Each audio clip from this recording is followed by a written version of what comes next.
welcome back to the podcast. With me today is the usual suspects. I got Tim. Hello. I got Joe. Hi. Once again, we've got Ben. It's me! Okay, and I'm Luke. And you're listening to Pod Players Podcast.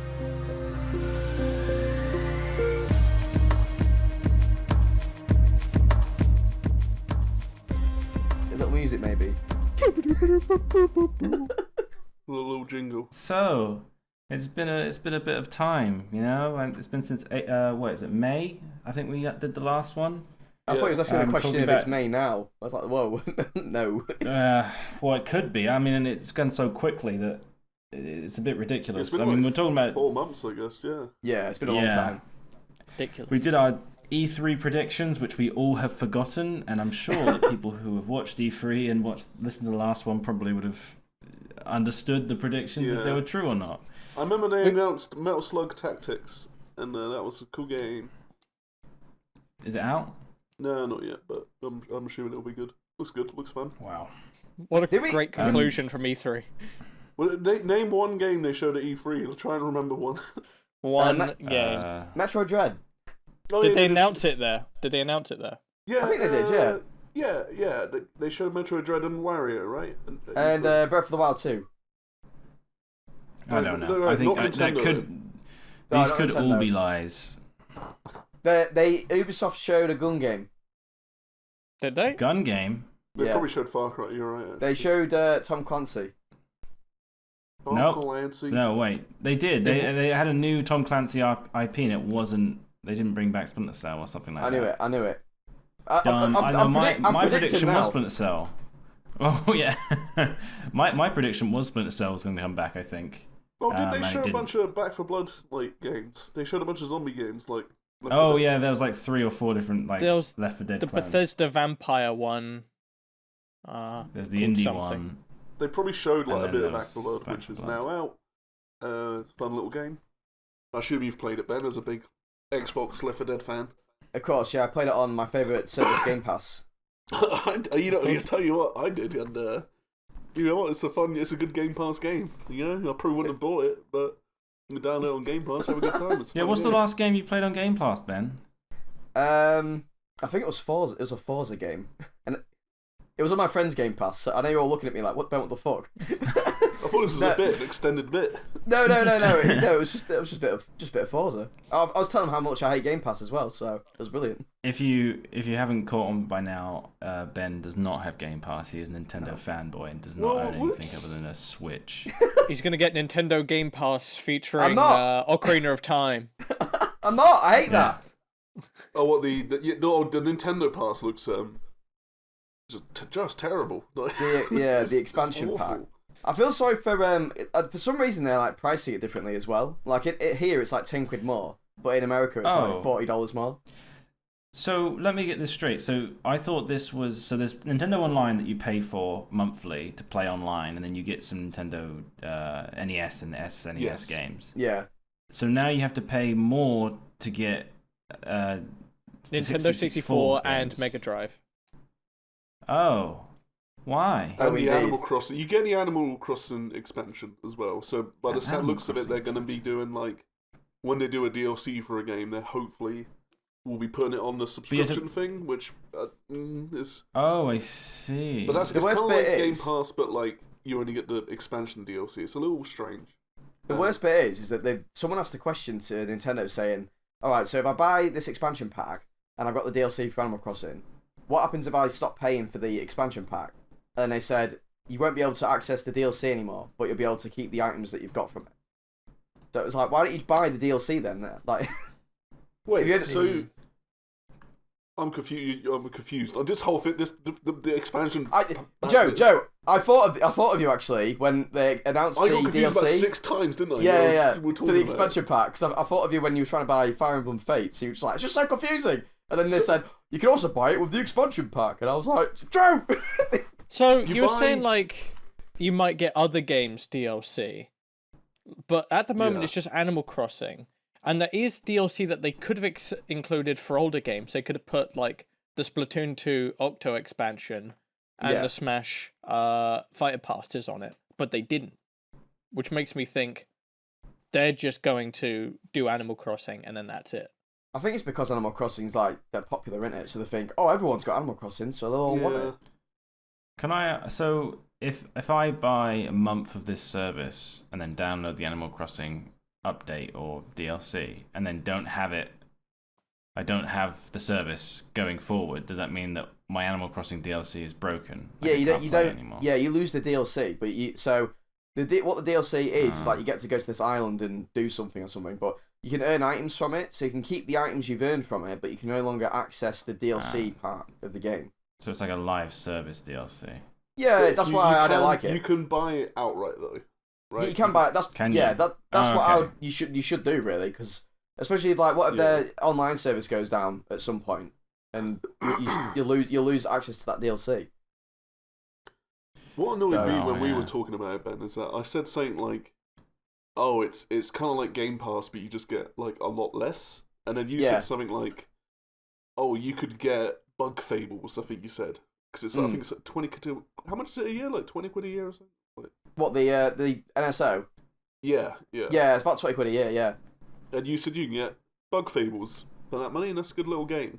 And someone who's in one of our fucking chats was like, well, I already own Bug Fables, so I think I'll get it. And I think I lost my temper a bit. I was just a bit like, but what do you mean? You just not spend that money? Yeah, I know. Someone else. It's not like Nintendo said, right, you can either get Bug Fables or Nintendo Online. That's the only two options you have when you have 20 quid. And just the Nintendo, like, kind of... And it's not just Nintendo, it's stuff with Xbox as well. Like, there's a certain kind of person playing games. They're just always fucking annoying and they're like, oh... Like, it's the same people on Xbox that are like, oh, Halo Infinite for like 200 quid and you get a little statue of Master Chief that's made of plasticine. Oh, good deal. So I'll get that. But I think it's sort of been the same with... Oh, sorry, Luke. No, I'm going to derail, so you finish your thought. I was just going to say it's kind of like the same thing with Nintendo's pricing because, like, even with their remakes in recent years, they've always released them for such a high price. And if you compare it to other remakes, some of them that are even on the Switch, like the Spyro trilogy or the Cross trilogy, and they're all, even like the BioShock collection or stuff like that, and it's just like 3 remade games for like £30-35, whereas Nintendo sells one for 50. It's ridiculous. It's weird that they brought out Skyward Sword and it's more expensive than the original game. Yeah, it's crazy, isn't it? Yeah, and they didn't do any changes other than. Well, they did do some changes, but not enough to make it seem like it was a. I forgot that. And they locked quality of life changes behind Amiibo. They did, yeah. They did, yeah. I was speaking to Gavin about that because our friend Gavin, because he actually bought Skyward Sword HD, and I asked him if because he rarely buys games actually, and I just said to him like, was it worth what you paid for it? And he just sort of went, it don't make the game much better, and I was like, well, that's all I need. The thing about the Amiibo is, of course, there wasn't enough stock. And so people who want the quality of life changes, who want to pay for this Amiibo, couldn't get it. I don't know about now. Yeah. But still, like, that Amiibo will, at some point, not be made anymore. And so you just won't be able to get this. Do you know what the changes are, Tim? I have heard about that there are changes, but I don't know what they are. The big one is that you can... So essentially, to get into the sky, which is how you travel from to the different areas, you have to find a statue. The Amiibo is you just tap the Amiibo and it takes you straight back to the sky no matter where you are in the level. It's like quick travel. So that's a pretty big travel, change. But yeah, they just decided no, unless you're paying like 20 quid for Amiibo, you have to go find this fucking statue because we have fast travel systems from the 1800s. I did hear like. Oh, it's fine. You can go first. I did see that they didn't change the fact that if you want to fast travel within the map that you're currently in, you have to go up to the sky and fly around and then go do a circle back on yourself to go back into the area you're in, and then you can pick where to travel to. You have to leave and then come back manually. You can't just select another place to fly to. Yeah, that's faster with the Amiibo because at least you don't have the first step of wherever you are. You have to go find a statue. It's still annoying, but with the Amiibo thing, they did the same with Metroid: Samus Returns a few years ago, where they locked hard mode and harder mode or something behind Amiibo. Oh really? And, wow. And you can't get those amiibo anymore or anything like that. So again, it's like part of the game that you just won't be able to play. Aren't in, like, the Samus years. Returns amiibo like absurdly expensive now? Oh yeah. I think I looked for them because I actually genuinely just wanted them as like a showpiece. But I think they're over £100 now. You don't use the normal Samus amiibo to get the hard mode. No, you can only use them to get like you can refill your missiles or something. You can't get like the actual extra modes. And there's like it had special ones. So Samus Returns, I remember it came with like a little Metroid amiibo. And that one is super expensive now. Yeah. You can't get that anymore. I think that's one that unlocks the fusion mode, actually. The one that unlocks the fusion suit. At least with Dread, they haven't done that. It has amiibo that's come out with it, and you can use them to get little bonuses, but it's just, you can refill your stuff, which isn't much, but you know. That was a exciting announcement for E3, because it was like, really close to the release date from when they announced it. Because it only just released like a few weeks ago, and they announced it like 3 months ago. So, have you beat it now, Ben? Yeah, I've beat it now. It was one of my favorite games this year, I'd say. Yeah, I think it might be my game of the year. It's honestly just a shockingly good game, and I think it's like out of character for a lot of Nintendo games nowadays. Yeah, to be that good. Yeah, like I read not some only reviews, and they said it was too hard. Yeah, it is. That's what makes it kind of out of character, though. It is a hard game. Yeah, it is. Yeah, it's kind of like this is going to sound annoying. It's kind of Dark Soulsy. Oh no! It's difficult, but everything is literally just you learn the counter and then you do the counter, and then it's dead easy. The hardest part of the game I thought was definitely the boss encounters, but it was one of them where I saw a graphic and it was like the first time you go in, you get your ass kicked. The second and third time you start to learn, and then the fourth or fifth time you end up beating the boss, and that's pretty much how each one goes. Yeah. So it's one of them really where it's like it's definitely trial and error, but it is fun. Some I really had to bang my head against the wall, but the strange thing was like there was a couple of times where I was just getting my ass kicked by a boss. I just couldn't do it. I was learning the pattern, but I just didn't have I just couldn't do it. So I put the game down, and then I came back like the next day. I haven't played. Did it first time because I remembered it all, and I'm fresh into the game, so I just did it. Yeah, you feel refreshed, don't you, after like a bit away from the game. My big disappointment, I'd say, this year has been the announcement that Kingdom Hearts was going to be a cloud version on the Switch. I was like, I forgot to say. I didn't know that was a thing. What was your reaction, by the way, Luke, when Sora got into Smash? Because mine was... I didn't believe it because I got a new job recently, so I've been busy doing that. Yeah. And so I didn't get to see the event because I think it's at 3 p.m. our time. Yeah. And I saw someone post a picture of Sora in Smash, and then another picture of a meme. I think it was Chris Pratt as Mario standing next to Sora, and I was like, "Oh, it's just a joke." Okay, I'll get back to work. And so I go back to work, and then I realized later on that's true. It's weird. It's really my god! It's like a cool character to add. I mean, I like Kingdom Hearts. Well, I don't know. I don't like Kingdom Hearts 3. It's kind of weird. But I'm waiting for the review. I haven't bought any of the DLC for Smash, but guess the only DLC I just bought the other day. Yeah. Like a Sora. It's great. We were playing Smash the other day, and I saw you come online on Smash, and I was like, Lou doesn't play on his Switch. And I was like, I know he's come on.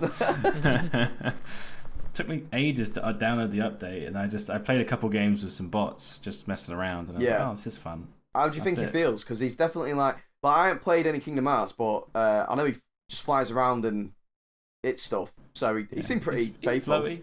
Yeah, he's really floaty. Sorry, faithful wise. Yeah, there's some stuff. I don't know. I mean, did you want Donald and Goofy? He's like, I don't really care. They can stay. Donald and Goofy, they're pretty useless in fucking Kingdom Hearts. Like Donald just doesn't heal you half the time. I think they're funny.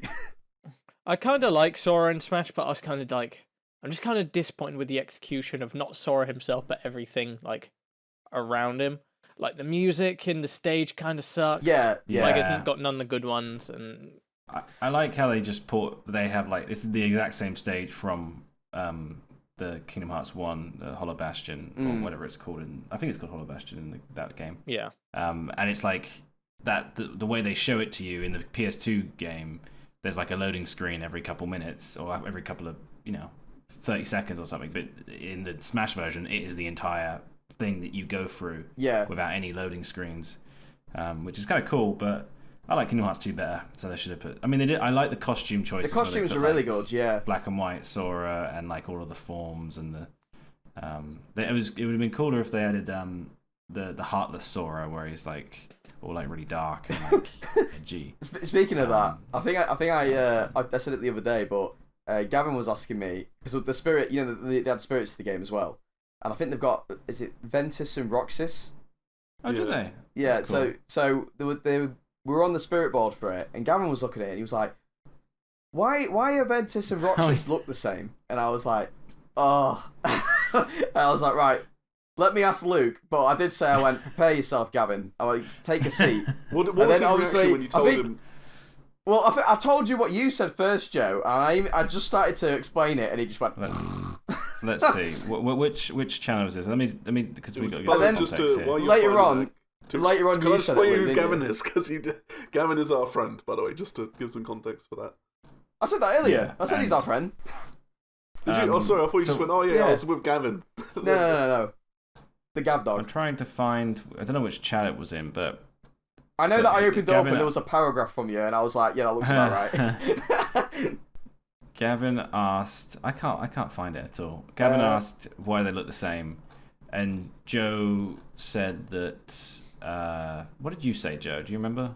Hang on, I've got it here. So, he said something like, "It's like he's nobody, but his copy or some shit." I said, I think Ventus is from the past, and he was reborn as Roxas when Sora became a nobody. And then Luke responded, saying, "That's right. But the reason that Ventus looks like Roxas is because when Ventus got bopped by the X-Blade, his heart was broken and he couldn't rebuild. So his wandering heart found Sora, and his heart goes into Sora. I've seen it. It goes into like baby Sora.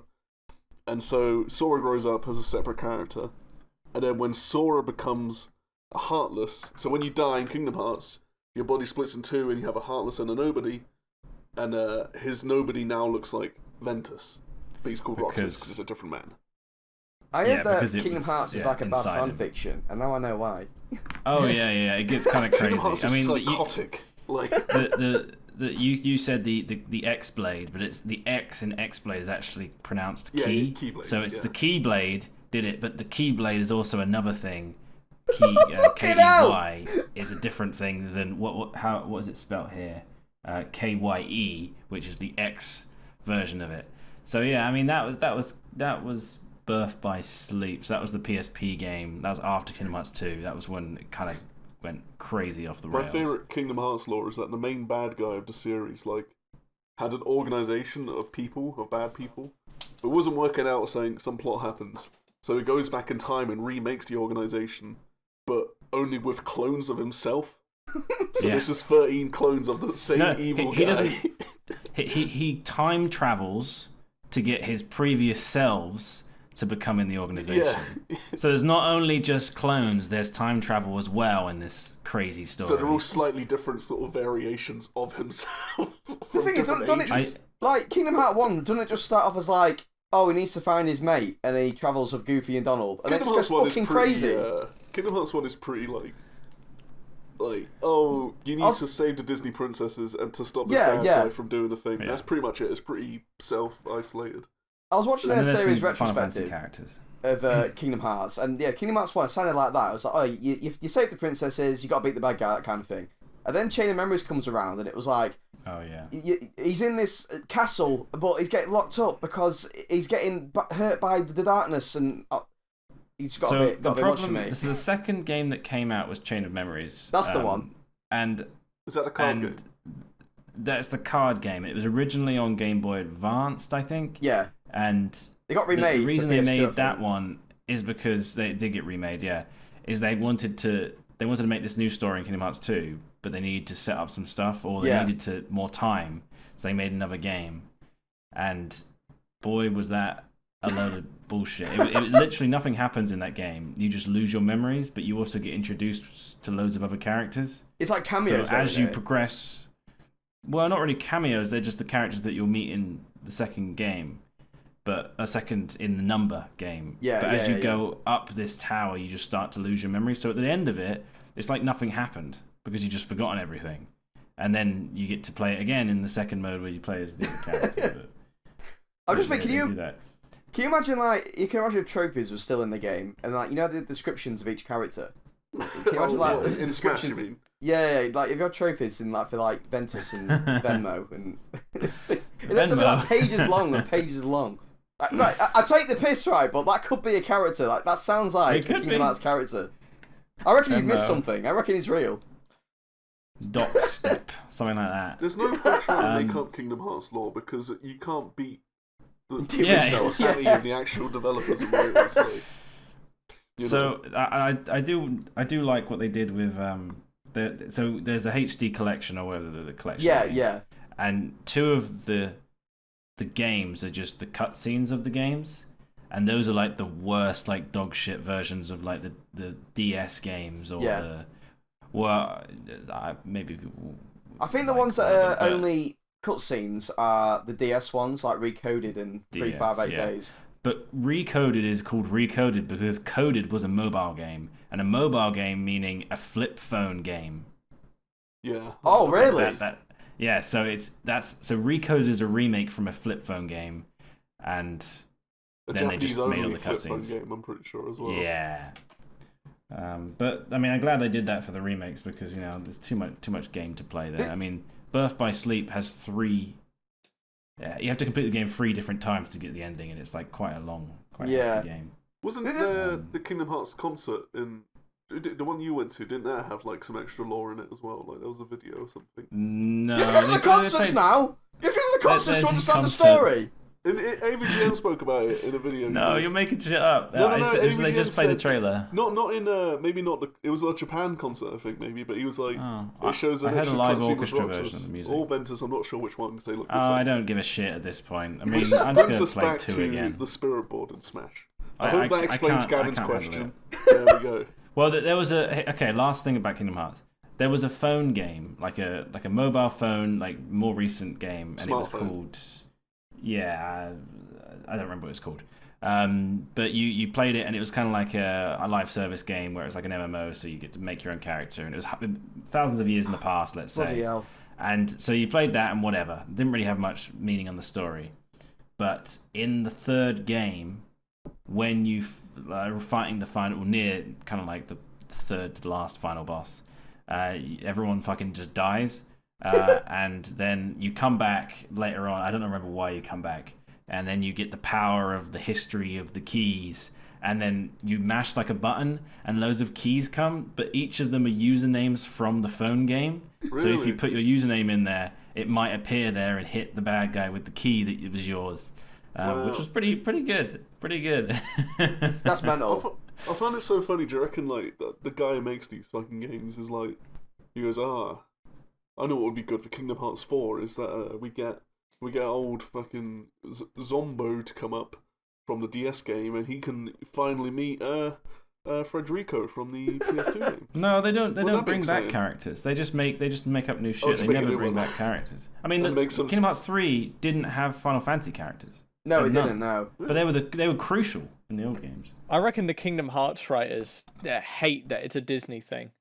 They didn't want to put Woody in their game. No point did they ever want to do that. They wanted to make a new character called Fungbo, who is the clone of the 14 organization's leader. I don't know how in the games he's running around doing shit in most games. Like, I don't know how. Like, obviously you'll know, Luke, but how did this collaboration even happen? Like, Final Fantasy and Disney. Pitch. It was actually an elevator pitch. It was that the Disney Interactive Studios worked in the same building as Square Soft, and Tetsu Nomura, I think, had the idea, and he got in because they worked in the same buildings. They shared the elevator, and he did an elevator pitch to one of them, and then they decided to collaborate. I thought, right, because I know a lot of people have said, about how much say Disney has in these cloud versions, or Sora being in Smash and that. And I was saying earlier, I reckon Disney don't even know what Kingdom Hearts is. I reckon that they got an email from Square saying like, we need your say to let Sora be in Super Smash Brothers, and they're like, who's that? And like, oh, it's from Kingdom Hearts, you know, the Disney Final Fantasy crossover. I don't remember doing that, but yeah, okay, go ahead and do it. I think they've signed a deal that if they have made a character, then it might going forward it's theirs because Disney's character. No, well, if they make a Square character, if they make a new Sora, maybe not Sora. I think Sora's in a grey area now because they did the deal so earlier on. But if they make a new character, then that is their character because right. I'm not going to spoil it, but there's a thing that happens at the end of Kingdom Hearts 3 that is to do with another Tetsuya Nomura game that seems like this is where he wanted that character to be. You have to, if you look up yourself, it's a big spoiler. So I'm not going to talk about it now.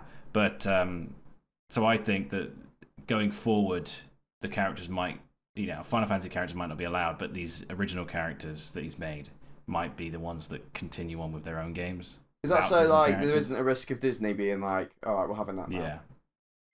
But that might be why they're waiting free. I think that. Yeah, I don't understand why they went with free. But let's leave Kingdom Hearts. I know no one cares. But if I go back to remakes or like re-releases a little bit, we mentioned Xbox and shoving shit down our throats earlier. But what they do that's really good is they let you play the games that you bought like 20 years ago or like 15 years ago. Because I bought Mario 64 on my Wii, right? So I got it on the Virtual Console. That's gone now. I can't get that back. Yeah. But I could buy it again for Nintendo. But I went and bought. I think I might have mentioned this. I went and bought Splinter Cell. Black. No, what? The one on Xbox original. One of the Splinter Cells. And I can play that on my Xbox One X. And it's ridiculous. Like, there's a frame rate increase. It's like 4K now. And it's like, I just stick it in and it works. And that's last gen. You nothing. could put it in Xbox Series X as well. I could put it in a Series X. Will you be able to do that going forward as well, like, for new systems? Yeah. But there is a limit of how many games, what games you can use it on. Like, you can't use every Xbox original game on there. Do you mean on the successor to the Series X? Yeah, that's what I meant. Yeah, sorry. Oh. Future consoles. Yeah. Who knows? I don't think they made that. It depends on how much money they make on Series X, I suppose, which is probably not a lot. But you have to ask us again in about 6 years' time. I mean, no, Microsoft. I reckon they probably would do because they seem to just be ridiculously consumer friendly at the moment. I think it all depends on if they keep their current team. Because remember, there was it's all good at the moment, mostly because they have Phil Spencer at the head of it. But before that, I forget his name. Was he the bloke who did PlayStation as well? Excuse me? Was he in charge of Sony when the PS3 was released? He was bold. The guy who did PlayStation 3 and then moved to Xbox when they were doing Kinect, and it was kind of like. So they were doing Kinect. That was what I was saying. That was the guy that was doing who really forced Kinect and TV and DRM. Yeah. That's when they brought Phil Spencer in, and then they changed that. And now what was that guy's name? The brown-haired guy, right? Yeah. The brown-haired. I'm thinking he's bald. He's a chubby guy, isn't he? I thought it was Don Matrix. Don Matrix. What about the guy before Phil Spencer? But I don't know what the fuck you're on about, mate, with the whole Sony thing. Let me look up Phil Spencer and see if that's what you're. Oh, it might. Yeah, I think you're right about Don Matrix. Yeah. That's him. Yeah. I don't know. Post a picture. Post a picture. Yeah, post a picture. I want to hear it. I'll confirm if it's the thing I'm thinking of to the listeners. Big old listeners. Yeah. So Xbox has improved. I think crazy amounts. I mean, I had beginning of Xbox One. I got a PS4 because I hate the direction they were going for. But now, I mean, I'm not going to get a PS5. I mean, I don't know why people get PS5s. There's nothing on there. There's a remake of. I mean, not a remake. There's a DLC for Spider-Man, and there's a game that came out on PS3, and I don't understand why people are buying a PS5 for that. Like, what else is there? I will say, I wonder what you guys think of this, but obviously, quite a few of my friends are PlayStation fans, and they're absolutely lapping it up. and I mentioned how every Sony game is an over the shoulder camera third person action game, and they were all like, yeah, and I was like, yeah, but where's the puzzle games? Where's the RPGs? These are all by like Sony Studios as well. I was like, where's the quirky stuff? Like I was thinking, for example, when WarioWare got announced at E3 for the Switch, I was like, there was no way like Sony were going to do something that wacky and offbeat. Like that's where not... like the indie games and stuff come in, right? Like... No, it is, but like the reason why WarioWare is quite fun in that way is because it's a AAA game by a AAA developer, and you think Sony's not going to do anything like that. It's always going to be like a Spider-Man or The Last of Us or anything like that. And I think it's a shame because they closed their Japan studio, didn't they? Like with I think the only thing they took from them was the Astro Boy Playroom thing. Oh, that one. Yeah. And I heard that was pretty good actually, but I don't think that they're not looking at stuff like that anymore. It's all it is all over the shoulder third person. Well, that's kind of like saying like every Nintendo game's just a platformer, right? Like it's just not right. Is it though? It is. No. It is. I'm not saying kind they're all. I'm not saying they're all the same, but I'm saying like they seem to like mandate that. Like they look. There's a point to where they look very similar in the way that they play. I agree. I think they are pretty. The thing is, when they go down that route of we do a type of game, I think that's fine for everyone who likes that type of game. But I have no reason to buy a Sony console. Yeah. Last of Us and God of War might as well be the same game to me. Yeah. Because it's just take care of your child simulator in a cinematic cutscene world. I didn't think about that, but yeah, you're right. It just doesn't interest me. Which is mostly just my personal views, and it's clear that a lot of people want that sort of experience. But unless they spread out and develop more interesting things, they're probably not gonna get me involved. One of my friends looked at it was a trailer that was released not long ago, and it was about, it might have been the God of War trailer, I can't remember. It was the one before they showed like all the a lot more stuff, and he was like so hyped about it, and I just said to him, I went, was there any gameplay? And he went, oh no, I don't think so, but I can't wait.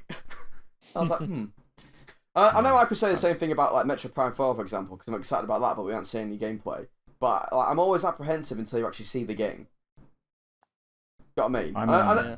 I suppose it's God of War, so you know it's going to be probably pretty good. But still, like when companies choose to show like CG trailers and what have you, I'm always a bit like, what are you hiding? The thing is with those Sony like the real cinematic ones, like God of War, it's actually kind of hard to tell what is gameplay. Yeah, because they blend it really well, and they have they have a vendetta against UIs. You're not allowed to show anything on screen. Yeah.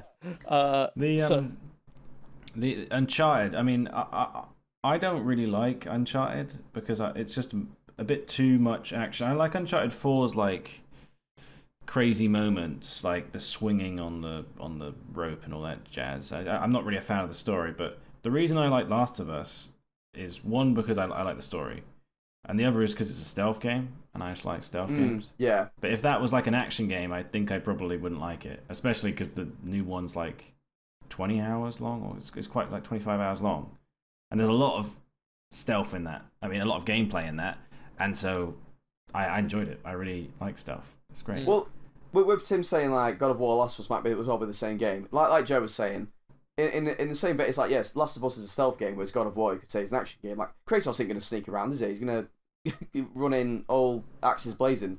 But it's just the style of it, and like when there's so many of them that come out in the same time span, like Horizon Zero Dawn or the new one, and God of War, and that looks like a fake game. What, Horizon? Yeah, it just doesn't look real. It looks like a game that character in the movie would play. Yeah, it does. I get what you mean by that. Yeah. Oh, let's go visit the gamer, and then you walk in the room, he's got like a big gamer chair, and he's playing Zero Horizon Dawn. Oh, like, I see what you mean. All right, I see what you mean now. Yeah. When I say something's a fake game, that's what it is. It's a movie game. Yeah, it's just not. I'll give you that one. Yeah, I mean, they're tapping the buttons and then moving their hands it's like got gyros in there. Yeah. I remember Breaking Bad had like Sonic Racing or something like that, yes. and they were all doing like with their hands. Yeah, I remember that. It was in House. House would always play Metroid games. Yeah. Oh, really? And they would put like little sound effects over the top of it to make it sound like a little shooter. It would go like pew pew pew pew pew pew pew. I remember there was the one I remember is I think it was it was Stuart Little 2. Okay, I'm a big Stuart Little fan. Of course. It was Stuart Little 2, and he goes, I'll bring him my PS2. And later on, you can see them playing it, and they're playing like FIFA or something, but they're absolutely just blitzing their controllers. And it's like, I can tell you right now, FIFA, you press the X button, you wait 3 seconds, you press the X button. That's how it's played. Yeah. But they're like smashing their heads with the controllers, like. They thought it was 6-axis. Well, I don't know what the film is. It's some film where they're robbing a bank, and they've got these hostages in a bank, right? And there's a kid there with a PSP, and he's playing a PSP game. And one of the bank robbers in this, I can't remember. I think it's got Denzel Washington in it. But the bank robber goes up to one of the kids he's got hostage. He's like, "Hey, you're a kid. Are you okay?" sort of thing. And he goes, "Yeah, I'm playing my PSP." And he goes, "What game are you playing?" And I'll send you the video clip after this, but the clip of this kid playing this game, it's like a GTA fake game. And it just shows a clip of this guy walking up to this old woman, and he just shoots the crap out of her. And it says saying like kill that bitch on the screen. And he's like, "Oh, you should be playing this." And it's got no sort of relevance to the film at all. It's just this weird fake game scene just in this film. And yeah, it feels pretty good. But yeah, whenever I think of fake games, I think of that. I'll tell you what. Is it the 40-year-old virgin where he's in a big chair and he's like oh yeah. He's playing that Tony Hawk and he's got like 2 joysticks and he's just this chaos. Going on to like the GTA thing. You mentioned GTA. We were talking about it beforehand. That you've now made me think that looks there's a new remaster coming out for the original the 3D trilogy, the beginning of the 3D era trilogy, and that looks like a fake game. That looks like an ad for a phone game, like the boss 99 level 99. Like that's what that looks like. Well, now. like Mafia Wars or whatever it is. Yeah, it's weird. And I was talking beforehand that they up-res some stuff, but they don't for other stuff, and it's kind of weird. Like the look is very stylized, but also it seems, I don't want to say lazy because I don't make games. That seems like a hard bit of job, but it just doesn't seem right. I don't know. Hard bit of job. I think the whole thing where that they all have these hands. They're using the original animation, and they have fingers now because it's high resolution. So they have to model the fingers. But in the original animation, they never move their fingers. So now they just look like they've got like stiff fingers, mannequin they're hands. modeled, and they're like just moving their hands, and it's just like, this is strange. It's very, very odd. I like the style, but it's I maybe just need to polish something like that. We're taking a look at some of the screenshots, and you saw that the buildings were really low res, and the animations are all from the original game, so everyone moves really stiffly, and the main characters, for the most part, look good, at least from certain angles. But some of the other NPCs, they look really weird, and they don't look consistent with the rest of the game. I don't know. Screenshots work, but one of the screenshots I brought up was CJ in the kitchen, and his texture was lower resolution than the grill or some sort of metal object that had like this 4K realistic photo texture on it.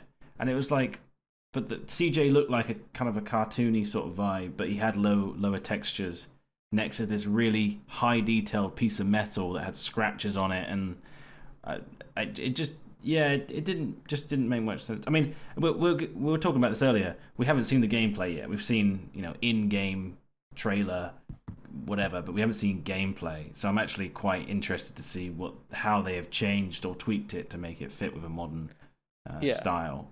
Because it all looks like weird now, but a lot of these games, they'll do in-engine trailers, but at no point do they show actually behind the behind the main character as you're playing, UI's up, you're running along. They don't show that. So I was saying that I think that the style of it is weird, because obviously they had to keep the style the same for all 3 games, because that's what it is. They're not making 3 different engines for 3 different games or what have you. But I was saying I think the style fits Vice City a lot more than San Andreas, and especially 3, because those 2 games were just a bit more gritty and dark. Not dark as in tone, but just dark as in what you see. It's just the colours are muted, and It looks a bit more I washed think out. the colors, each of them have a very distinguished color. Like GTA 3 was dark and dingy. Yeah. Vice City was colorful, but in like a neon sort of way, and it was kind of like dark, but more bright and neon. And then San Andreas was dusty and grey.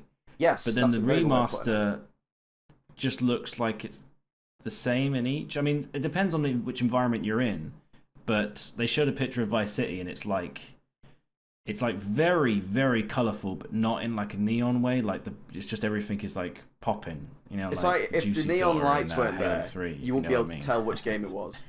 Imagine if they did a GTA 4 remake in this style. Like that game is weird. really grey and brown. That was like the style of the time. It just wouldn't work at all.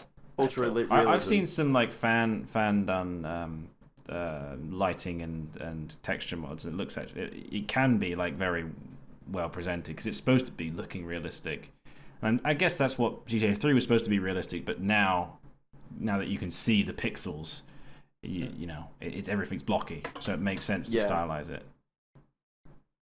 Yeah, it looks like fun though. I'll give it a shot. I'm still looking forward to getting it. Like I said before, it just depends on if half the game that you have to download, because I won't be a fan of that.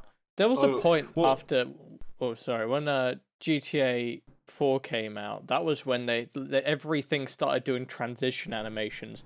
So like in GTA San Andreas, like everything was really snappy, like movement and doing stuff. And as soon as you hit GTA 4, everything takes a year to do because you have to do the start animation like a tank. So I'm looking I'm looking forward to just some. I hope they don't like actually change it to be like a modern GTA game. I want it to be punchy and quick. I was thinking that because when I play, obviously with San Andreas and what have you, you can like fall off your bike and go headfirst into like a rail or something, and you'll just lose some health, and that'll be it. And it'll get back up, and then they'll be like, fuck this, or what have you, and walk off. Whereas in like GTA 5, I remember playing it when it first came out, and I think like all I did was fall down some stairs, and I died. It was like wasted. I was like, what is this? And then he was looking at me like, oh, it's dead realistic. And I was like, oh no, it sucks. It's so strange because GTA 3 was a pioneer because it was an open world game. You could go and do whatever you wanted. So it was built around this system of you're rewarded for doing something that was unique. Like go get a rocket launcher and blow up the target instead of like going, you know, and stabbing him or shooting him. Like you could decide what you want to do. You go around the area. And now they tried to make it more realistic, which then takes away the freedom. And then like, oh, now you're leaving the mission area. You can't leave the mission area. But what if I went around there and like I could get around like a sniper point behind there? But oh, you're leaving the mission area. You failed. Yeah. Try again. Limits you the can't freedom. do it. You got to do it this way. Yeah, and then like the realistic, making it more realistic just hinders the open world experience, which they were like fantastic at making. Yeah. And it kind of lives on in the online modes, I think more because you've got just the sandbox to play around with. But that's just wacky, isn't it? The story of 5.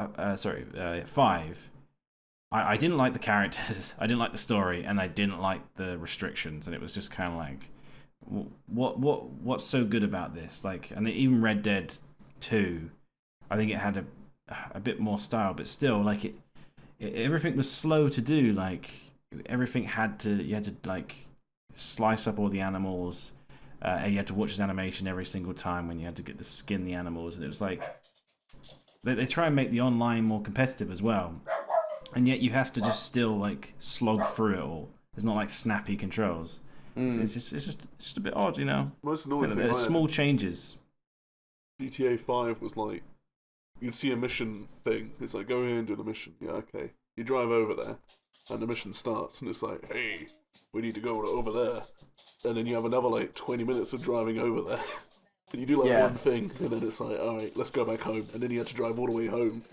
And then you do the mission, and it's fine. And then it's like, alright, the next mission's over there. So you drive to the next mission. And then that starts again. And I'm like, what? Why am I driving to a thing to be told to drive somewhere else? And I know driving's fun in GTA, but I don't know. It drove me a bit noticed in nuts. the old games, that's usually when they like talk to each other. Like, have you got the it's money, not the old Franklin? games, it's all of them. It's all of them. Yeah. I mean, you say it's the old games. How long's that game been out? GTA 5? It must be like 7 years. Oh wow, right now. nearly 10 years. 8 years. 13. 13? Yeah. 8 years. Wow. I know they made Red Dead, but that doesn't count. Not really. You remember when they just made a new GTA every year? I mean, no, it wasn't every year. Yeah. There was only one year gap. It was GTA 3 and Vice City. That was 1 year. Yeah, I was thinking, because someone posted a thing the other day, and it was like the Rockstar games from like 2000 to 2010. And I think they had like, I don't know if they made the PSP like Liberty City Stories and that, but obviously they had like GTA 3, Vice City, San Andreas, Red Dead Redemption, Bully. They had all these like in really good games, and then like they've done one for the past decade, and it's just GTA 5 and Red Dead Redemption 2. And I was like, well, isn't it weird that GTA 5 doesn't have any like, as far as I know, it doesn't have any story DLC. Like, you remember in GTA 4 you had Ballad of Gay Tony, and what was the biker one? Lost and the Damned. Lost and Damned. And then in 5, it's all online. It's just online stuff. There's no extra story. Heist and shit like that, isn't it? Yeah. But of course, they're not going to make a GTA 6 without adding all of the shit that they know works. Like, They said a while back that I think it was when Red Dead Redemption 2 came out, that they said that they're not planning on releasing GTA 6 for a long time because they said it's very hard to do satire now. So they don't there's a lot of things in the old GTAs that obviously couldn't get away with if they put in now. Which, to be honest, I'd be interested to see if they censored some of the stuff in the original games. But they said they can't really do satire. It's hard to do satire, so GTA 6 is a long way off, they said. Hard to do satire. In GTA 5, they made him as a Mark Zuckerberg character, and then you put a bomb in his phone, and when he went on stage to show off his... Oh, no, maybe it was Steve... No, it was Mark Zuckerberg, because it was like a Facebook parody. He went to go take a phone call, and his head exploded. Like... I think I heard about that. Is that parody, or is that... I mean, it's just slapstick at that point. I mean, I guess that could have been better, but... I think you got to remember GTA 5 is like the most successful game ever or whatever. They'll be fine. Yeah. They'll just release whatever. They can just start off with like the most like horrific shit, and it's just wouldn't matter. I mean, it's not like they need to anyway, because they make so much money from GTA Online. Like, you say they do DLC for 5, but they added that actual casino for... online, right? And it was an actual casino that you just went in the game and played slots. Well, I mean, it wasn't that the casino thing was more of a heist, but they added a new island. Oh, was it? Okay. And they added like another island that you had to get a submarine to go to. Like, I was playing it with Denzel. It was a whole ridiculous thing to get there. And then you get there and then you do a stealth mission. It was kind of like, it was GTA stealth, so it was pretty shit. Yeah. Then you'd have this little island that you could explore. But you have to go through the submarine to get there, so it's not seamless. You have to like travel there, like there's a loading screen, all that shit. It's pretty weird they don't just make a new mission. Like they could like perfect like the greatest couple of missions, right? And just add it as DLC. It doesn't have to be like any story related. They could like just do some missions. Everything's there for them to play with. Just like they did with GTA 4, really. Just a little story with a few missions in it. I think that'd be fine. But there's so much more money Jetpack, I was saying. in like you get a £10 or £15 expansion to GTA 5 and everyone buys it and you get a lot of money. Or you can add it as an online thing where to actually play it, you need to have the best car, in which case that costs isn't it like you pay thousands of pounds for in-game stuff? Is it that bad? Yeah, it's really bad now. Yeah. They get way more just by putting it in online and letting the people spend the money themselves on whatever. I think the worst thing is if in the base game, if they're like trying to, like you said, Luke, like you'll try and do the mission one way, but now they'll limit you in the way that you can do it. If they're gonna add like DLC for it as well and still limit you in the way you can do it, it just feels a bit like a simulator at the end, doesn't it? Because I was thinking there was a Call of Duty game, I think, and it was a few years back, and I remember someone reviewing it and he said something like, "See here, I want to like close the door and then wait for the guard to come round, and I'm gonna like open the door and shank him or what have you." But then my mate next to me just says, "Just go in and shoot him." So I'm like, right, I'm just gonna come out and wait. But then the guy at the other end will never move. Then he'll only move when you're actually in the room. So like it limits you into one way of doing it. It's like there's no reason for you to do that. Yeah. Just make it like make puzzles solvable in different ways. That's one. To be fair, that's one of the reasons why I like Last of Us though, is that you can play it all guns blazing, but you're probably not going to get very far. That's why you can still try it that way if you want to. That's why people like the Hitman reboot. Yeah. Oh, Those really? games are very open. Yeah. You can throw like shoes at people to kill them in that game. Yeah. It's goofy, isn't it? Yeah, I like it. That game's funny. I've watched And then- quite a few Let's Plays of that. Like, You can then set your own targets as well. Like you can play like it's like custom games kind of where really? you set the character that you want to kill, and then they have their own routine. And it's just you playing with the mechanics. They make the sandbox, and then you play around with it. Yeah. Developers just need to give players, I guess, more credit in like their intelligence. Well, Yeah. judging by the Metroid Dread Well, you know, obviously drama, not, yeah. you're not allowed Actually, to. I'll tell you what, Tim. Actually, the funniest thing about that was every bad review I saw of Metroid Dread. It always started with someone saying, "I love Metroid, I really do, but this just didn't do it for me." Yeah. I'm like, obviously you don't, because everything that made Dread great was stuff that makes Metroid great. Yeah, it And you seems hated so. it. It's so weird. Like, I think one of the ones that we found specifically and we're talking about is like, oh, you know, I'm a big Metroid fan. It's like, but all this stuff, like, someone complained that there wasn't an easy mode. Yeah, In I what saw Metroid that. Yeah. game was there an easy mode? It's not been there before. You're not a fan. You never were. They were saying how they were getting lost easily as well, and it was like, but my favorite game's Super Metroid. It's like that's the one that you're gonna get lost the most. maybe they made Samus in Smash Brothers, so they're a big Metroid that was it. fan. They That only might be played it. Other M. Yeah, they're true. Yeah. They played That was the Halo, most- but someone had scribbled on the cover.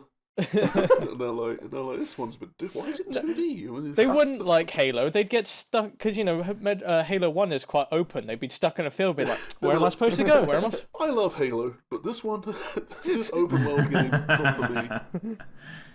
What? I mean, we were talking about it a bit before the podcast, but have they actually shown any more of Halo Infinite? Did they show any of it at E3? There's been a few betas of it, even. There've been betas, have there? We've all played it, yeah. Oh, you have, haven't you? Yeah. What are your thoughts so far? Let me tell you a story, Banks. I didn't actually know this is a. I suppose you wouldn't know this, right? 'Cause you haven't been playing the game, but there was the first beta came out and it was the 4v4 game mode, right? So smaller based team games. And me, Tim, Denzel, Luke, Taz. Taz couldn't play it because he had a problem downloading it, but at various points we were all playing it. And Denzel as well, our friend. We're all having a good time, having a great time. And the game's fun, yeah, it feels snappy and stuff, but the next beta was the big team one, and that's the real game sort of thing. The kicker. That's like, what is it, 32 versus 32 or something? Was it that big or? No. It was 16. 16 v 16. That's still pretty big for Halo, though, right? You Yeah. see, like, 16, 16. I think it might be even less than that, but I don't know. Let me look up. well, Oh, don't worry. Oh wait, the person you're speaking to is just disconnected from the call, I think. yeah. I'm back.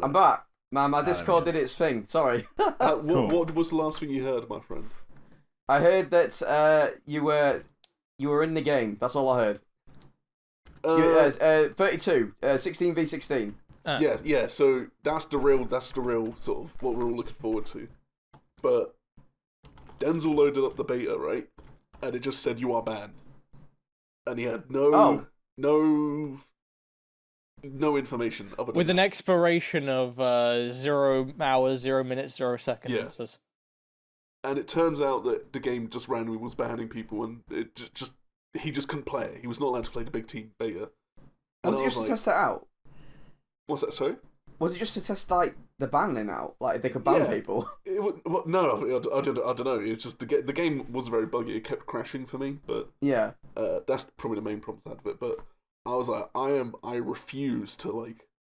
I said the only Halo game I think I played before Denzel, I think, was Halo Reach because I got it early, like when we all ordered it.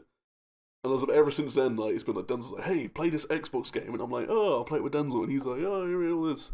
I was like, it would be what against God if I got to play an Xbox Sacrilege. game before Denzel. Yeah, so I was like, I played the beta. I played the big team. Yeah, Playing Luke against was I have like, to. fuck this, I'm going in. So yeah, I just wanted to tell the Denzel story because it's fun. No, I was just on top of that. I did play it. Yeah, I didn't care. I played I don't care it. about In Denzel. fact, I was playing it while Joe and Denzel was trying to figure out what the hell was going on because I was just in a game listening to this. But yeah, it's a fun game. I'm looking forward to it. There's all this stuff coming out about it though. That the campaign won't have co-op at launch. Yeah. I don't bloody think hell. there'll be cross-play at launch. Stuff like that. Oh, They found definitely it- not. Oh, I don't know.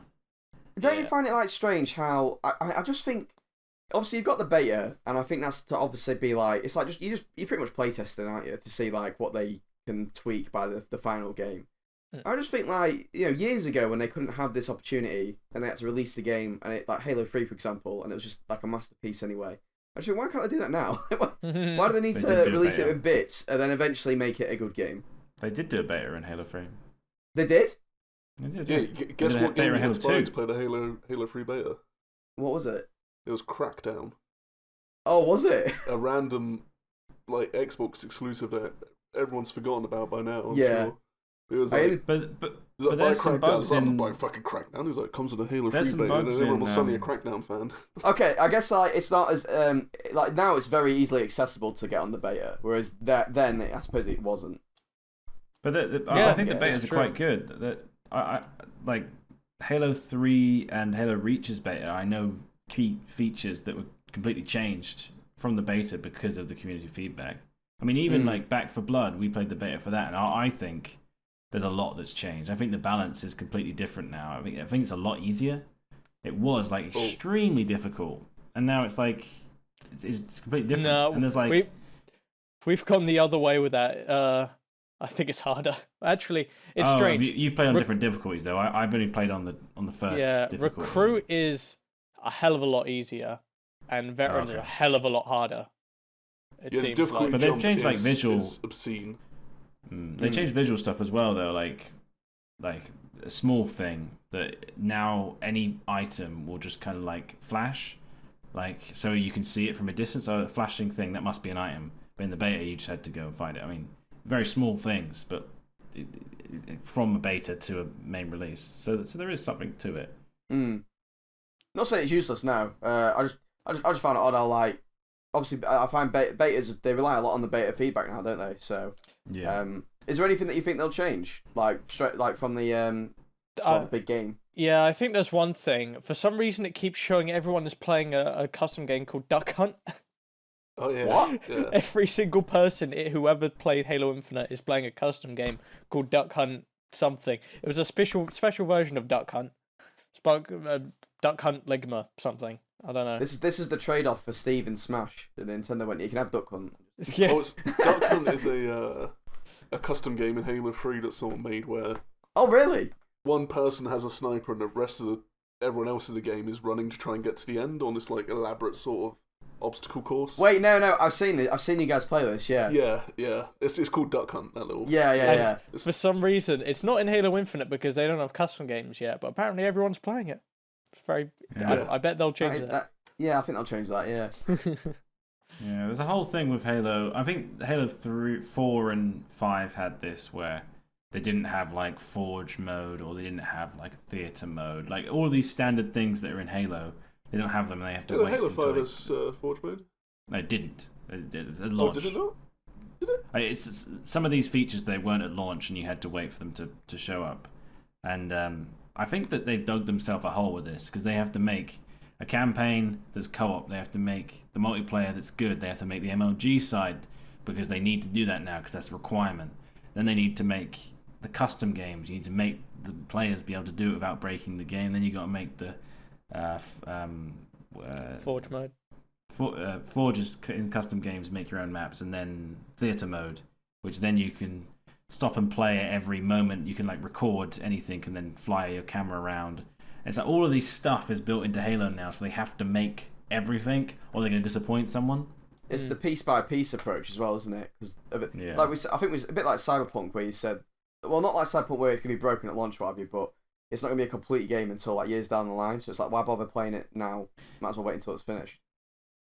Yeah, I mean, I didn't play Halo 4. Was that much of a sandbox game, or was that just more of a linear game? That was linear, Halo 4.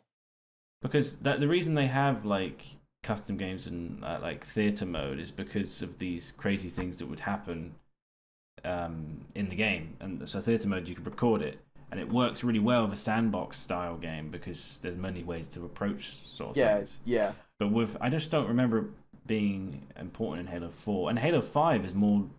Well, I haven't played much of Halo 5 again, but that felt quite linear.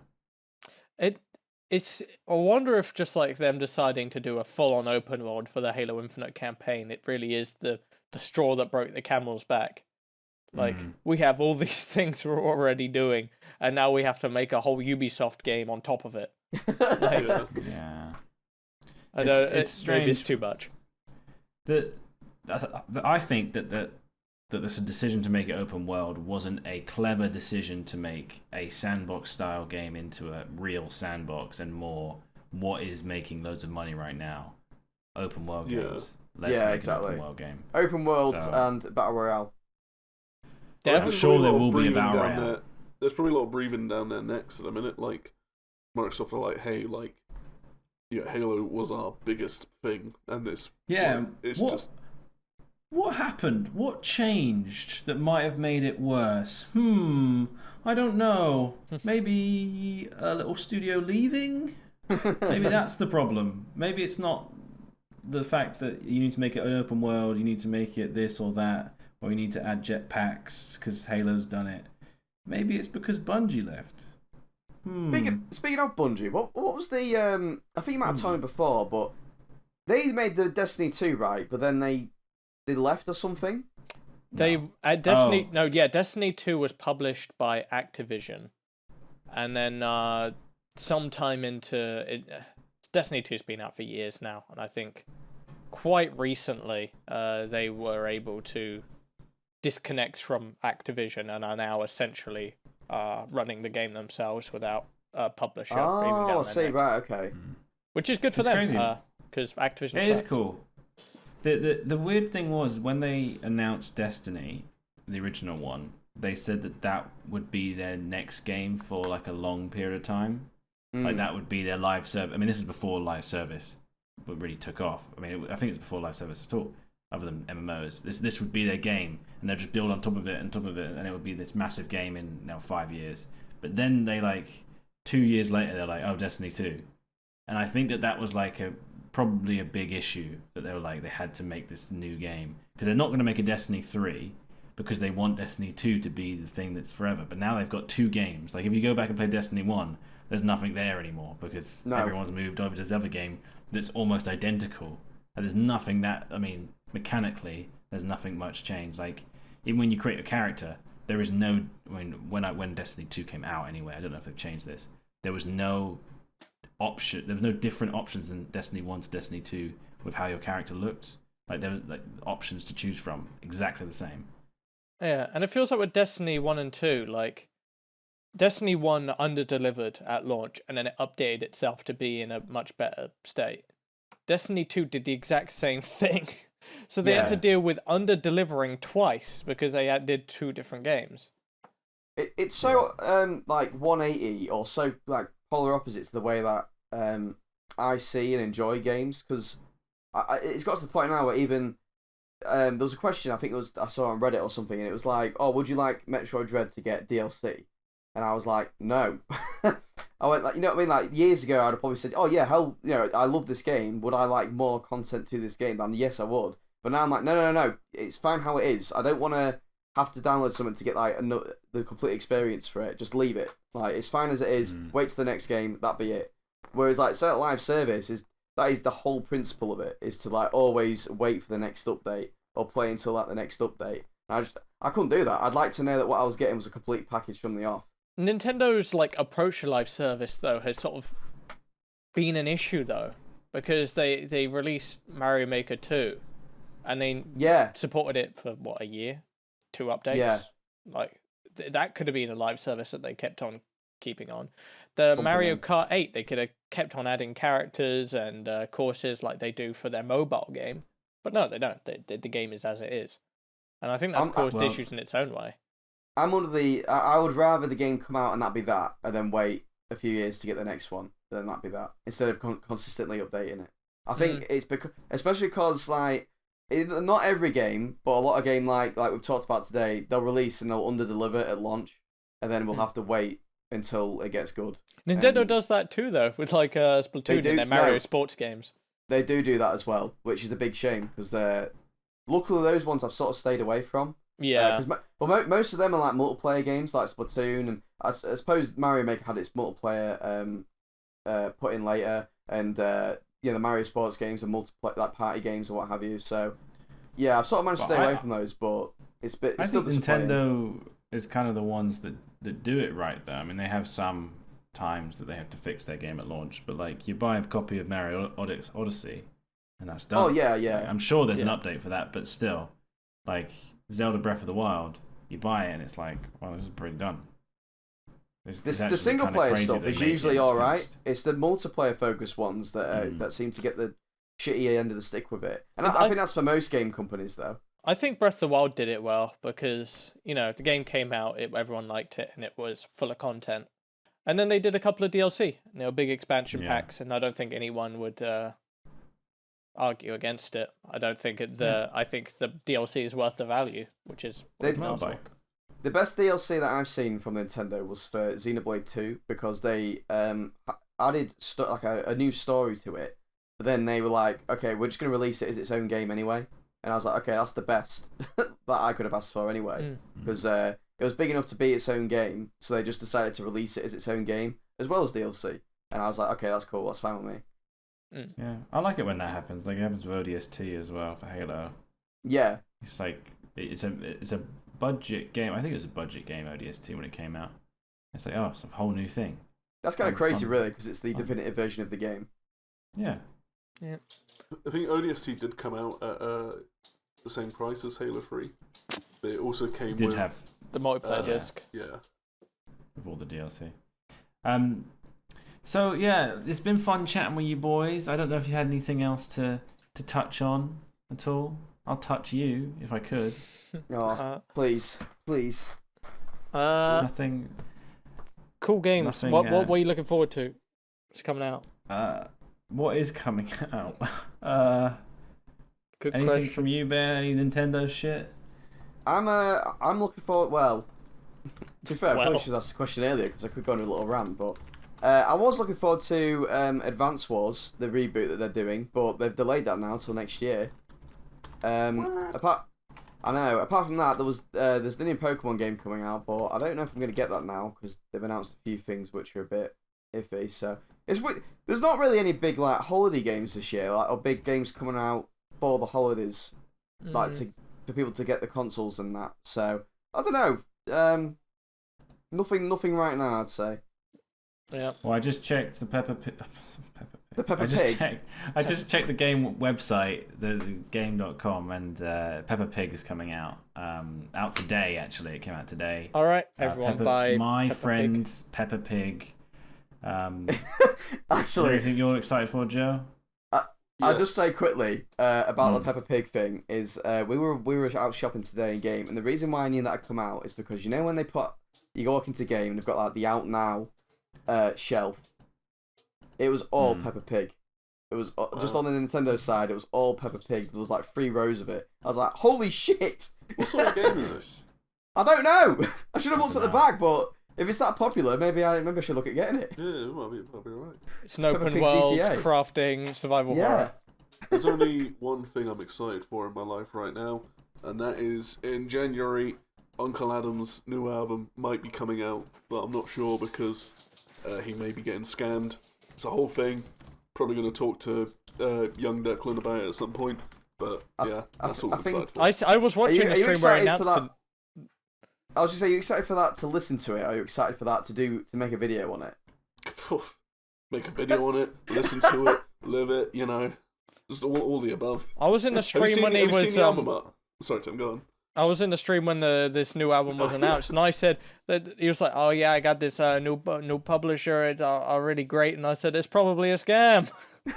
he had just told a story about him getting scammed as well. He was like, "I got signed with this guy who said he's gonna play me with the radio, and he took all my money." Anyway, I've been signed with this new guy who says he needs to. And I was like, "For God's sake, just stop getting scammed." But yeah, we'll leave that. I cannot wait to see the update. Yeah, I'll leave one last thing on the Unk thing is that stream we watched, Tim, is now completely privated, and no one can ever see it ever again. I'm glad I watched it. I was glad I was there live. I screen recorded it, because of course I did, because I knew that some stupid shit like this would happen. And I've put it on the Facebook group, so anyone who wants to watch it can find it there, but, like, his main promotional thing he's done for this new album has been privated, so now no one knows he's got an album coming out. So, apart from on this video, I've done more work for him than he has, technically. So there we go. So does this mean that no one's excited for video games? Only Joe is excited for Uncle Adam's, a person that he doesn't like the music of, to release a new track. Yeah, that's the state of the world. I've got a lot of video games this year that I've bought and just not played yet. So I'm not excited for anything that I've got that is coming, but I'm excited for stuff that I've already got.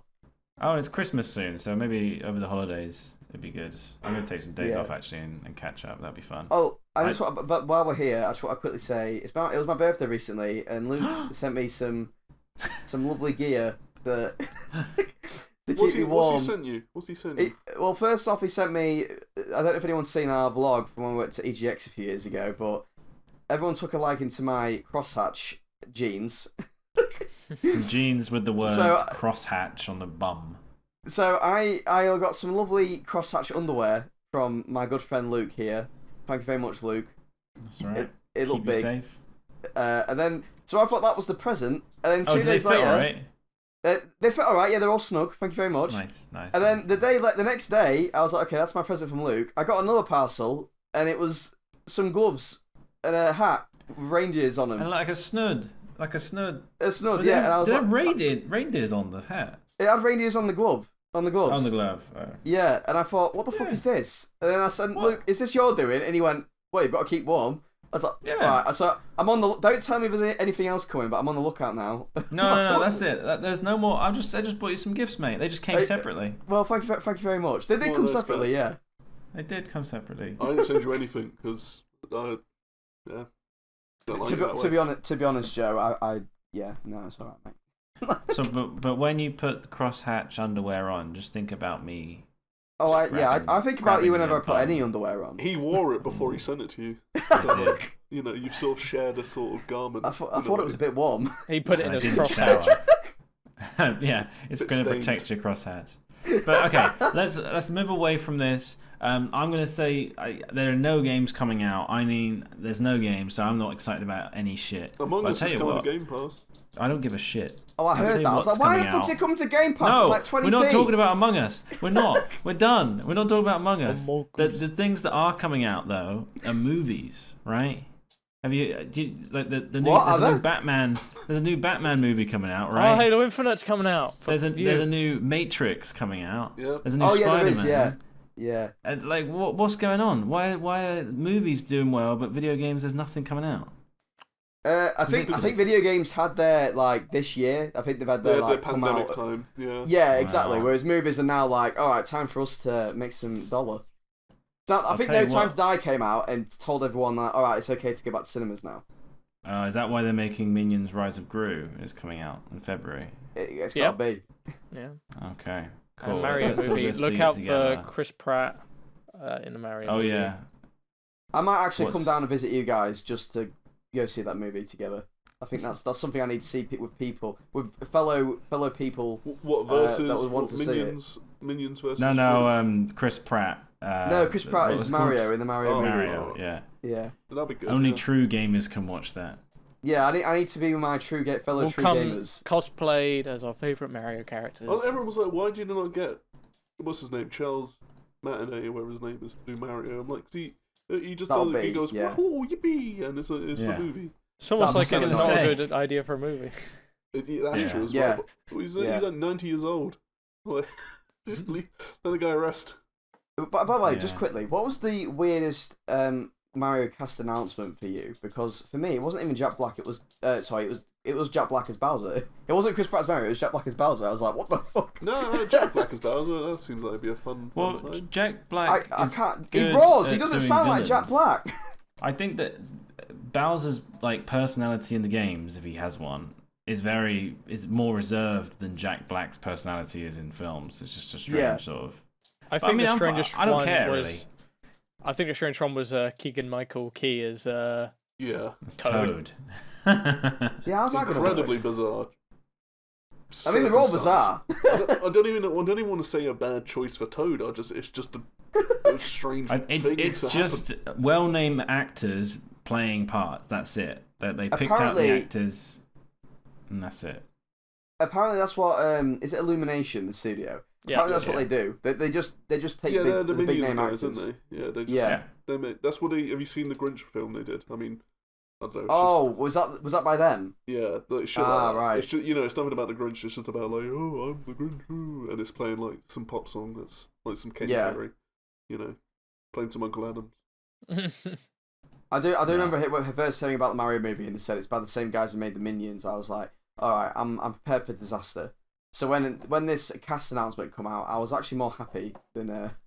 Yeah, I'm happy. I think it's going to be terrible, so I'm quite happy. Yeah, I'm looking forward to it. What they're going to do is they're going to have because Mario has fought the Rabbids, they're going to have the Rabbids in the Minion movie, and they're kind of going to scream at each other in a funny scene. What's another annoying creature? What's some other small things? The Crazy Frog. Yeah, he's the referee. He's going. I mean, Toads and Mario are pretty much minions at this point. Like in the games, they just show up everywhere. That is true. That is true. Yeah. Yeah. What if there's like a million Toads and they're all voiced by the fucking comedian guy? What's his name again, Tim? Keegan Michael Key. Keegan Michael Keegan. How does he sound? Has he got a deep voice? Oh, I don't think so. Is it because like Toad's really like high pitched and squeaky, isn't he? So I really want him to have a really deep voice. Mario. Have we got a Mario? Oh no. And the other side of that, like comedy duo, you got the other guy making movies, directing, Gal and all that, and the other one's just voicing fucking Toad. Oh dear. That's funny. Okay, I'm gonna wrap it up then. I'm gonna wrap it up into a little gift and send it to Ben. Alright. So it's good listening to you and being with you boys. Sorry it's been so long. Yes, it's been a good catch up. I love this.